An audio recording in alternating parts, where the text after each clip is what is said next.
Hello, hello, bienvenue dans Pas là pour plaire. Alors aujourd'hui, je vais vous dire une chose que la plupart des coachs business n'oseront jamais vous dire. Oui. Votre business ne devrait pas être la chose la plus importante de votre vie. Jamais. Voilà, c'est dit. Nana, elle est repartie cette semaine. Je sais, on vous répète qu'il faut avoir la grinta, qu'il faut hustler, qu'il faut se donner à 200% pendant 5 ou 10 ans pour pouvoir enfin en profiter un jour. On vous vend le sacrifice comme une preuve de mérite. Mais laissez-moi vous poser une question. Si tout s'arrêtait demain, que resterait-il de vous derrière votre écran ?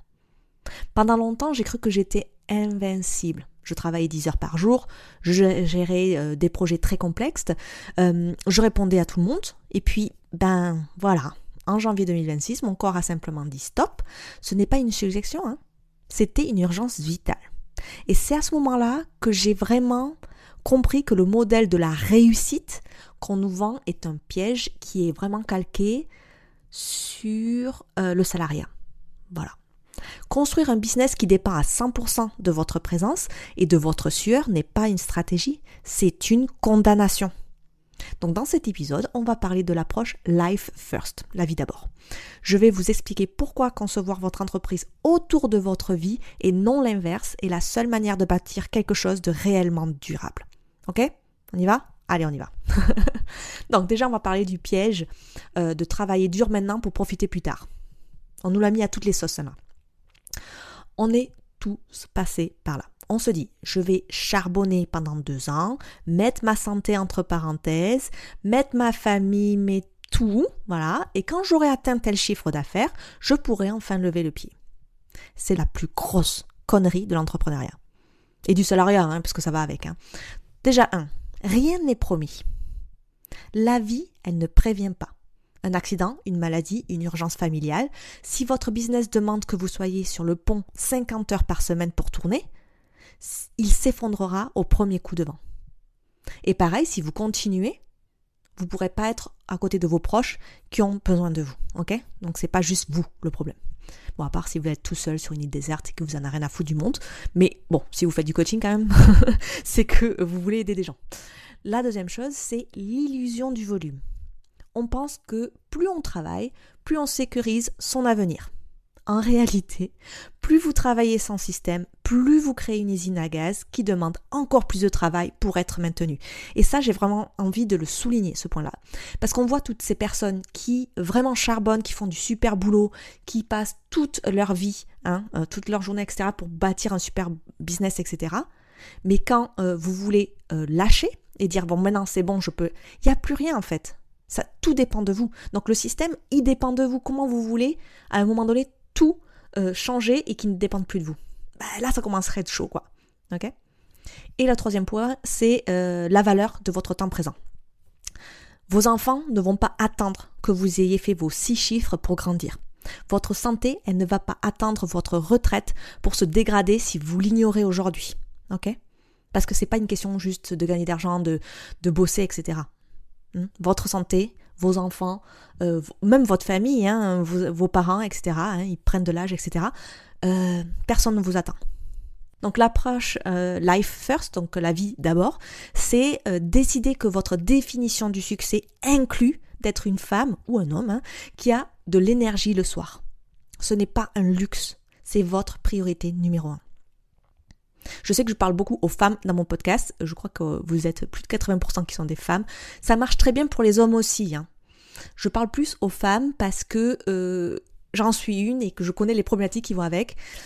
J'ai un petit syndrome de non-légitimité par rapport aux gars parce que je ne sais pas vous ce que vous vivez et je pense que ça doit être quand même pas mal comme nous les femmes. Mais voilà, je suis moins renseignée sur ce sujet. Donc c'est pour ça que je parle aux femmes plus dans mon podcast.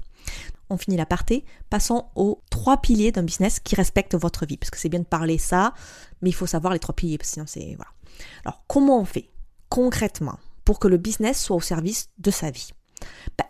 On ne recherche pas un équilibre flou, on pose des fondations solides. Vous me connaissez depuis le temps, j'espère. Donc, voici les 3 piliers d'un business qui respecte votre vie. 1. Le minimalisme, l'efficience radicale, l'essentialisme. Vous choisissez. Il y en a qui sont plus minimalistes, il y en a plus qui sont essentialisme. Bon, vous choisissez. Pour travailler 5 heures par jour, vous ne pouvez pas gérer une usine à gaz. Vous n'avez pas ce luxe. Donc déjà, il faut détruire l'usine à gaz. Si vous payez 6 outils qui ne communiquent pas, vous payez une taxe de charge mentale énorme. On centralise tout sur un système unique. Moi, j'utilise System.io parce que c'est le mieux par rapport à mon business. Pour que, en fait, la technique, elle travaille pendant qu'on dort. Voilà. Si quelqu'un a envie de prendre un coaching avec moi à 22h le soir pendant que moi je dors, oui, parce que je me couche tôt, il n'y a pas de souci, tout est fait. Ok ? Et la deuxième chose dans ce minimalisme, c'est la fin du sur-mesure.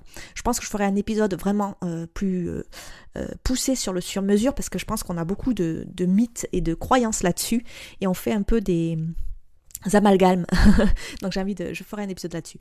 Donc en fait, la fin du sur-mesure, c'est dans le sens de standardiser vos offres. C'est la seule façon d'automatiser votre acquisition et votre onboarding. Si chaque projet est un nouveau casse-tête, vous resterez l'ouvrière de votre boîte au lieu d'en être la patronne. Et c'est pas ce qu'on veut. Ok ? Le deuxième point, le deuxième pilier d'un business qui respecte votre vie, c'est quoi ? Bien sûr, la gestion financière, la sérénité. Voilà, c'est un peu pour ça quand même, c'est un peu le résultat qu'on veut, même si on veut qu'on a commencé un business pour de la liberté, pour l'indépendance ou tout ce que vous voulez, ou peut-être de la passion, on veut quand même avoir des sous. Désolé, c'est comme ça. Donc la gestion financière, c'est quoi ? Donc un business life first, donc vie d'abord, doit vous payer. C'est pas parce qu'on choisit de vivre qu'on ne veut pas être payé. Hein. C'est pas ça s'inclut, hein, ces deux trucs-là. Un business qui vous épuise mais ne vous paie pas n'est pas un business, ça c'est le pire je crois. C'est un super hobby dangereux. Okay ? Donc la plupart d'entre vous, peut-être que vous célébrez des mois à 8K, 10K, 16K, j'en sais rien, alors qu'une fois l'URSSAF et les frais payés, il vous reste peut-être un SMIC. Je sais, je fais que le dire ça, mais moi je comprends pas. J'en ai vu plein là, des super business qui vendaient, qui faisaient plus de 6 chiffres, des multi-6 chiffres par an, ils avaient des offres en lancement qui faisaient plus de 100K. Ils se payaient même pas 1200 balles par mois. Waouh, ok. À un moment donné, j'étais mieux payée avec un business à 5 chiffres que la personne qui fait un business à 6 chiffres. C'est quoi le beans, quoi. Donc là-dedans, c'est quoi les 2 points ? Déjà, ça va être un système d'enveloppe. Donc là, on sécurise en fait votre salaire de dirigeante, vos impôts dès l'encaissement. D'accord ? On ne se paye pas dans ce qui reste. Non, tout est calculé. Et donc la sérénité financière, c'est ce qui vous permet de fermer votre ordinateur à 15h sans avoir la boule au ventre pour le mois prochain. D'accord ? Je redis la définition un peu de la sérénité financière. Donc pourquoi je vous dis ça ? Le système d'enveloppe, ça vous permet en fait par pourcentage de diviser tout le CA qui vient. Donc si vous avez des mois à 10K, puis après un mois à 2K, ce n'est pas grave. Parce que vous avez classé vos enveloppes. Peut-être que quand vous avez 10K, je vais faire un simple calcul. Hein. Peut-être que vous avez 10K et vous mettez 5K de côté, donc 50% de côté, le mois où vous l'avez. Mais après, il faut savoir combien vous payez. Hein. Attention, vous faites des réserves. Généralement, on regarde son niveau de vie et on se paye tout le temps le même salaire. Moi, je sais qu'avec une cliente, on a décidé que c'était 2K. Elle se payait 2000 € par mois. Mais elle a fait des mois très hauts. On met 5K sur un compte, on va dire, d'économie salaire, mais elle se paye 2000 tous les mois.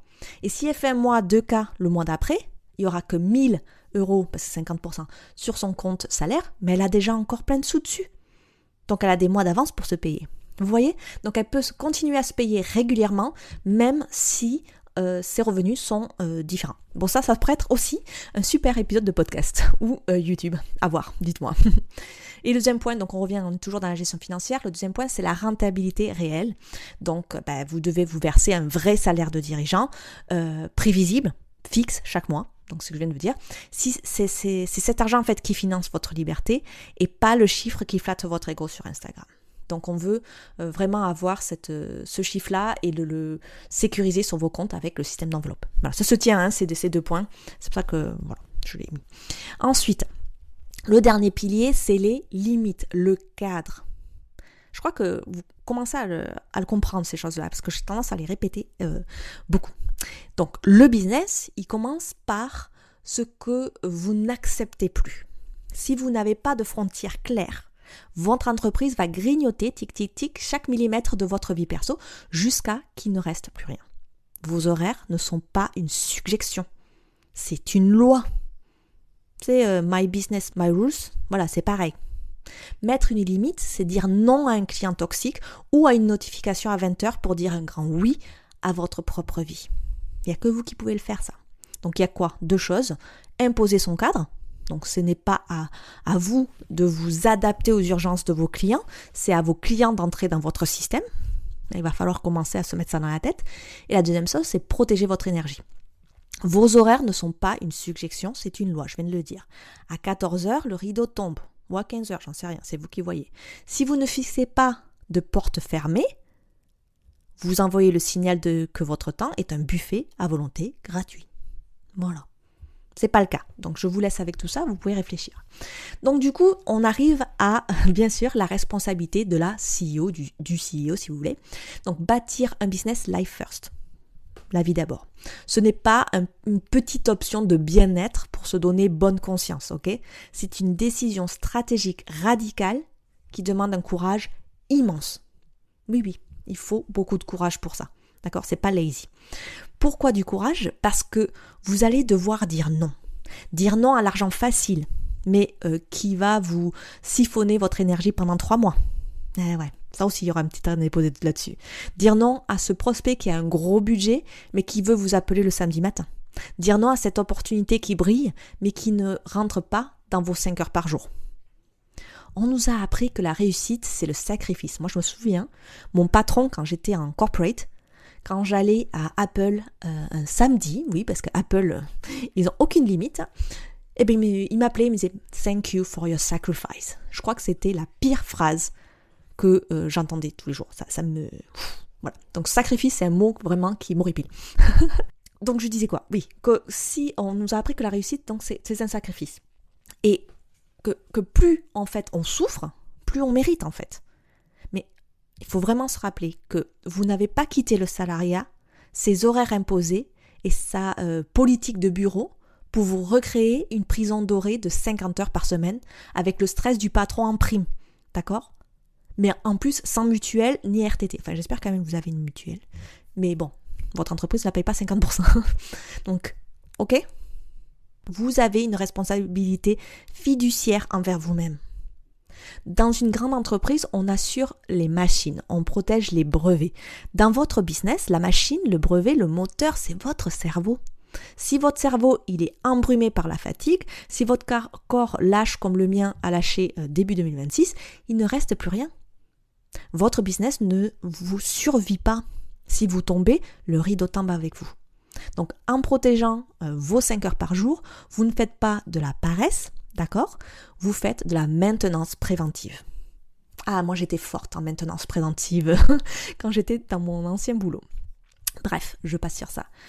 Une CEO qui a dormi, qui a vu la lumière du jour, qui a eu des conversations avec des humains qu'elle aime, oui, avec des humains, est une CEO qui est capable de prendre des décisions froides et intelligentes. Elle ne réagit pas sur le coup de l'adrénaline ou de la peur de manquer. Surtout la peur de manquer, ça c'est le pire. À l'inverse, la solopreneur au bord du burn-out, celle qui travaille 10 heures par jour en pensant sauver les meubles, est en train de saboter sa propre boîte. Elle fait des erreurs, elle accepte n'importe quoi, elle devient amère envers ses clients et encore, ça c'est qu'un début, je ne vous raconte pas qu'est-ce que c'est à la maison. Son taux horaire net s'effondre et sa valeur sur le marché avec. Protéger votre temps de cerveau disponible, c'est protéger la pérennité de votre entreprise. C'est assumer que vous êtes le chef d'orchestre, pas l'instrument dont on tire jusqu'à que les cordes cassent. Assumez votre posture. Une CEO structurée avec un système automatisé a un agenda protégé. Et assumez votre posture. Une CEO structurée avec un système automatisé et un super agenda protégé est 10 fois plus performante et 100 fois plus sereine que n'importe quel acharné du travail. Ouais. Votre liberté n'est pas au bout du chemin, ok? Elle est dans la limite que vous posez ce matin. Désolée de dire ça comme ça, c'est une expression qu'on dit beaucoup ici, mais la vie est courte, ok? Et imprévisible surtout, je pense.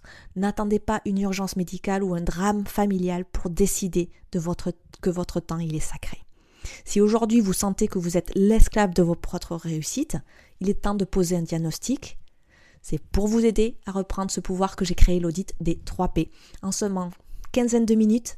Cet outil gratuit vous permet d'identifier précisément les fuites d'énergie dans vos personnes, vos processus et vos projets, c'est mes 3 P. On va traquer ce qui vous vole plus de 15 heures par semaine et on va calculer votre horaire net, réel. Ouais, celui-là il fait mal. J'ai vraiment reconstruit ma vie surtout mon business d'ailleurs, avec cette méthode après ces événements de début d'année. C'est mon assurance vie et je veux qu'elle devienne la vôtre. Donc l'accès immédiat, il est juste en description. Donc arrêtez de plaire à tout le monde. Commencez par vous accorder la liberté que vous êtes venu chercher. On se retrouve dans le prochain épisode. Pas là pour plaire, mais là pour vous affranchir. Bye!